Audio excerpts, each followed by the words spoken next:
ਉਧਰ ਯਾਦ ਹੋਣਾ ਹਰਜੋਤ ਸਿੰਘ ਜੀ, ਰਾਸ਼ਟਰਪਤੀ ਟਰੰਪ ਜਦ ਉਹਨਾਂ ਨੇ ਸਹੁੰ ਚੁੱਕੀ ਸੀ ਇਜ਼ਰਾਈਲ ਗਾਜ਼ਾ ਹਮਾਸ ਦੇ ਜਿਹੜੇ ਉਹ ਮਾਮਲੇ ਦੇ ਵਿੱਚ, ਉੱਥੇ ਵੀ ਜਿਹੜੀ ਸੀਜ਼ ਫਾਇਰ ਜਿਹੜੀ ਉਹ ਹੋਈ ਸੀ, ਜਦ ਬਾਈਡਨ ਹੋਣਾ ਨੇ ਜਾਂਦੇ ਜਾਂਦੇ ਜਿਹੜਾ ਸਮਝੌਤਾ ਆ ਉਹ ਕਰਵਾਇਆ ਸੀਗਾ।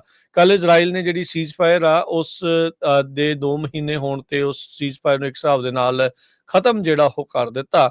ਤੇ ਕਹਿੰਦੇ ਸੈਂਕੜੇ ਲੋਕਾਂ ਨੂੰ ਉਹਨਾਂ ਨੇ ਜਿਹੜੇ ਹਮਲਿਆਂ ਦੇ ਵਿੱਚ, ਹਵਾਈ ਹਮਲਿਆਂ ਦੇ ਵਿੱਚ ਮਾਰਿਆ ਜਿਹੜਾ ਉਹ ਹੈਗਾ ਆ। ਸੋ ਕਹਿੰਦੇ ਵੀ ਹਮਾਸ ਦੇ ਉਲਟ ਉਹਨਾਂ ਨੇ ਪਹਿਲਾਂ ਨਾਲੋਂ ਵੀ ਜ਼ਿਆਦਾ ਵੱਡੇ ਜ਼ੋਰ ਦੇ ਨਾਲ ਜਿਹੜਾ ਹਮਲਾ ਆ ਉਹਨਾਂ ਉੱਤੇ ਕੀਤਾ ਜਿਹੜਾ ਹੈਗਾ ਆ। ਸੋ ਇਹ ਜਿਹੜੀ ਸਥਿਤੀ ਇਸ ਟਾਈਮ ਆਪਣੇ ਸਾਹਮਣੇ ਚੱਲ ਰਹੀ ਆ। ਸੋ ਕਹਿੰਦੇ ਇਜ਼ਰਾਈਲ ਨੇ ਨਵੀਂ ਜਿਹੜੀਆਂ ਸਟ੍ਰਾਈਕ ਆ ਗਾਜ਼ਾ ਪੱਟੀ ਦੇ ਉੱਤੇ ਕੀਤੀਆਂ, ਜਿਸ ਕਰਕੇ 400 ਲੋਕ ਉਤੋਂ ਵੱਧ ਉਹਨਾਂ ਦੀ ਮੌਤ ਹੋਈ ਆ। ਸੋ ਕਹਿੰਦੇ ਵੀ ਮਿਲਟਰੀ ਫੋਰਸ ਆ ਉਸ ਨੂੰ ਇਨਕਰੀਜ਼ ਕੀਤਾ ਜਾਊਗਾ। ਪ੍ਰਾਈਮ ਮਿਨਿਸਟਰ ਇਜ਼ਰਾਈਲ ਦੇ ਬੈਂਜਾਮਿਨ ਨੇਤਨਯਾਹੂ ਦੇ ਆਫਿਸ ਨੇ ਸਟੇਟਮੈਂਟ ਜਾਰੀ ਕਰਦੇ ਹੋਏ ਕਿਹਾ ਵੀ ਮਿਲਟਰੀ ਇਸ ਟਾਈਮ ਹਮਾਸ ਦੀ ਜਿਹੜੀ ਕਿ ਉਹ ਟੈਰਰਿਸਟ ਆਰਗੇਨਾਈਜੇਸ਼ਨ ਮੰਨਦੇ ਆ ਥਰੂ ਆਊਟ ਗਾਜ਼ਾ ਸਟ੍ਰਿਪ, ਉਹਨਾਂ ਦੇ ਟਿਕਾਣਿਆਂ ਦੇ ਉੱਤੇ ਹਮਲਾ ਕਰ ਰਹੀ ਆ। ਤੇ ਇੱਕ ਹੀ ਉਹਨਾਂ ਦਾ ਲਕਸ਼ ਆ ਵੀ ਇਹ ਜਿਹੜਾ ਪੋਲੀਟੀਕਲ ਐਕਲੋਨ ਬਣਿਆ ਪਿਆ ਆ ਹਮਾਸ ਦਾ, ਇਸ ਨੂੰ ਪੂਰੀ ਤਰ੍ਹਾਂ ਖਤਮ ਕਰ ਦੇਣਾ। ਤੇ ਕਹਿੰਦੇ ਨਾਲ ਦੇ ਨਾਲ ਜਿਹੜੀ ਹੌਸਟੇਜ ਆ,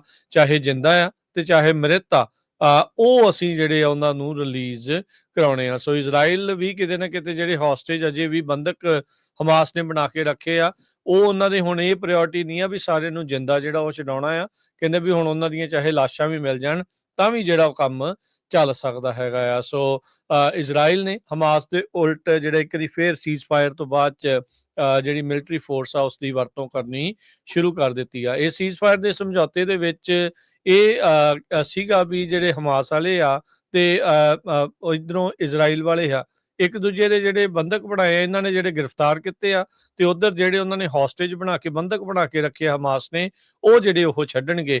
ਕਾਫੀ ਚਿਰ ਤੱਕ ਜਿਹੜਾ ਹਰਜੋਤ ਸਿੰਘ ਜੀ ਇਦਾਂ ਜਿਹੜਾ ਵੀਕ ਦਰ ਵੀਕ ਕੋਈ ਨਾ ਕੋਈ ਜਿਹੜੇ ਉਹ ਛੱਡਦੇ ਜਿਹੜੇ ਉਹ ਰਹੇ ਆ, ਪਰ ਹੁਣ ਸੀਜ਼ ਫਾਇਰ ਨੂੰ ਖਤਮ ਕਰਦੇ ਹੋਏ ਇਜ਼ਰਾਈਲ ਦੇ ਦੁਆਰਾ ਗਾਜ਼ਾ ਪੱਟੀ ਦੇ ਉੱਤੇ ਫੇਰ ਤਾਬੜਤੋੜ ਹਮਲਾ ਜਿਹੜਾ ਉਹ ਸ਼ੁਰੂ ਕਰ ਦਿੱਤਾ ਗਿਆ ਹੈਗਾ ਆ।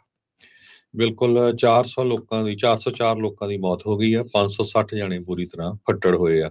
ਹੁਣ ਤੱਕ 48,000 ਤੋਂ ਵੱਧ ਲੋਕ ਫਲਸਤੀਨੀਅਨ ਮੂਲ ਦੇ ਗਾਜ਼ਾ ਦੇ ਵਿੱਚ ਮਾਰੇ ਜਾ ਚੁੱਕੇ ਆ ਇਜ਼ਰਾਈਲ ਵੱਲੋਂ, ਤੇ 90% ਉੱਥੇ ਦੀ ਪੋਪੂਲੇਸ਼ਨ ਡਿਸਪਲੇਸ ਹੋ ਚੁੱਕੀ ਆ, ਉੱਥੋਂ ਮੂਵ ਹੋ ਚੁੱਕੀ ਹੈਗੀ ਆ। ਬੈਂਜਾਮਿਨ ਨੇਤਨਯਾਹੂ ਉਹ ਟਲਦਾ ਨਹੀਂ ਹੈ, ਉਹ ਕਹਿੰਦਾ ਵੀ ਨਹੀਂ ਅਸੀਂ ਇਸੇ ਤਰ੍ਹਾਂ ਕਰਾਂਗੇ ਜਿਸ ਤਰ੍ਹਾਂ ਤੁਸੀਂ ਦੱਸ ਕੇ ਹਟੇ ਆ, ਤੇ ਚਾਹੇ ਹੁਣ ਸਾਡੇ ਕੋਲ ਹੋਸਟੇਜ ਆਉਣ ਜੀਂਦੇ ਜਾਂ ਨਾ, ਪਰ ਅਸੀਂ ਇੱਦਾਂ ਹੀ ਅਟੈਕ ਰੱਖਾਂਗੇ।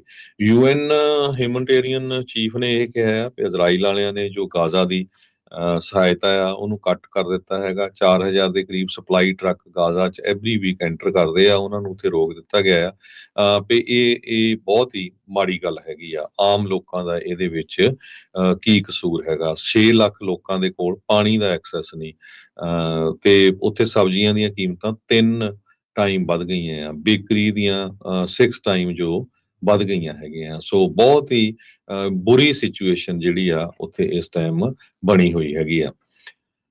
ਕਹਿੰਦੇ ਵੀ ਇੱਕ ਪਰਿਵਾਰ ਦੇ 27 ਜਣੇ ਮਾਰੇ ਗਏ ਇੱਕ ਜਗ੍ਹਾ ਦੇ ਵਿੱਚ ਸੀ। ਹੁਣ ਦੇਖੋ 27 ਦੇ 27 ਪਰਿਵਾਰ ਦੇ ਮੈਂਬਰ ਉਹ ਬੰਬਾਰਡਮੈਂਟ ਦੇ ਵਿੱਚ ਮਾਰੇ ਗਏ ਹੈਗੇ ਆ। ਸੋ ਜੋ ਸਿਚੁਏਸ਼ਨ ਆ, ਯੂਨਾਈਟਿਡ ਨੇਸ਼ਨਸ ਦੇ ਹਿਊਮਨਟੇਰੀਅਨ ਚੀਫ ਵਾਰ-ਵਾਰ ਸਿਕਿਉਰਿਟੀ ਕੌਂਸਲ ਨੂੰ ਕਹਿ ਰਹੇ ਹੈਗੇ ਆ ਵੀ ਇਹਦੇ ਤੇ ਸਾਨੂੰ ਹੈਲਪ ਕਰਨੀ ਚਾਹੀਦੀ ਹੈਗੀ ਆ, ਪਰ ਕੁਛ ਨਹੀਂ ਵਾਪਰ ਰਿਹਾ। ਲੈਬਨਾਨ 'ਚ ਹਿਜ਼ਬੁੱਲਾ ਨੇ ਜੋ ਇਜ਼ਰਾਈਲ ਵਾਲਿਆਂ ਨੇ ਸਟ੍ਰਾਈਕ ਸ਼ੁਰੂ ਕੀਤੀ ਆ ਉਸ ਦਾ ਕਾਫੀ ਜ਼ਿਆਦਾ ਵਿਰੋਧ ਕੀਤਾ ਹੈਗਾ।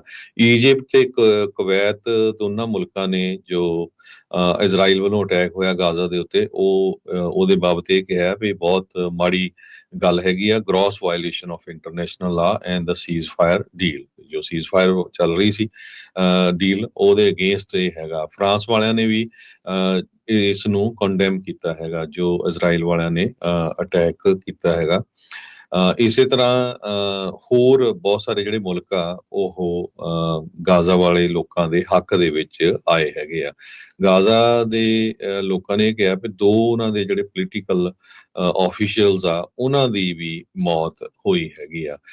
ਜੋ ਆਜ਼ਾਦ ਹੋ ਚੁੱਕੇ ਹੈਗੇ ਹੋਸਟੇਜਸ, ਉਹਨਾਂ ਨੇ ਗੁੱਸਾ ਝਾੜਿਆ ਆ ਆਪਣੇ ਨੇਤਨਯਾਹੂ ਦੇ ਉੱਤੇ ਵੀ ਤੁਸੀਂ ਫਿਰ ਇੱਕ ਵਾਰੀ ਇਹ ਲੜਾਈ ਸ਼ੁਰੂ ਕਰ ਦਿੱਤੀ ਹੈਗੀ ਆ। ਜਿਹੜੇ ਬੰਦੇ ਜੀਂਦੇ ਹੈਗੇ ਆ ਘੱਟੋ ਘੱਟ ਉਹਨਾਂ ਨੂੰ ਵਾਪਸ ਇੱਥੇ ਲਿਆਉਣਾ ਚਾਹੀਦਾ ਹੈਗਾ। ਜੋ ਹੈਲਥ ਆਫੀਸ਼ੀਅਲ ਆ ਪੈਲਸਤੀਨੀਅਨ ਦੇ, ਉਹਨਾਂ ਨੇ ਇਹ ਕਿਹਾ ਵੀ ਇਹ ਗਾਜ਼ਾ ਦੀ ਵਾਰ ਦੇ ਵਿੱਚ, ਗਾਜ਼ਾ ਜੋ ਜੰਗ ਚੱਲ ਰਹੀ ਆ, ਸਭ ਤੋਂ ਡੈਡਲੀਐਸਟ ਡੇ ਹੈਗਾ ਜੇ ਇੰਨੇ ਜ਼ਿਆਦਾ ਲੋਕ ਜਿਹੜੇ ਆ ਉਹ ਮਾਰੇ ਗਏ।